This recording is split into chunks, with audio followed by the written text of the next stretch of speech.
నమస్తే welcome to Haripriya's media. భారత జట్టు చీఫ్ కోచ్ పోస్ట్ కోసం మాజీ ఆటగాళ్లు గౌతమ్ గంభీర్, డబ్ల్యూవి రామన్లను క్రికెట్ సలహా కమిటీ మంగళవారం ఇంటర్వ్యూ చేసింది.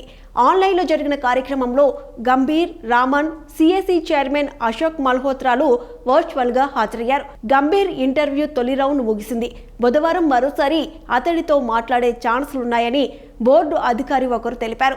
ఆ తర్వాత రామన్ ఇంటర్వ్యూ కూడా 40 నిమిషాల పాటు జరిగిందని చెప్పారు. కోచ్ రేసులో గంభీర్ ప్రధానంగా ఉండడంతో అతడి ఎంపిక లాంఛనమే కానుంది. మరో 48 గంటల్లో అధికారికంగా గౌతమ్ ని టీమిండియా కోచ్గా ప్రకటించే అవకాశం ఉందని బీసీసీఐ వర్గాలు కూడా భావిస్తున్నాయి. కాగా అశోక్ తో పాటు సిఎసి సభ్యులు జతిన్ పరంజపే, సులక్షణ నాయకులు ఏ ప్రశ్నలు అడిగారనే సమాచారం ఇంకా బయటకు రాలేదు.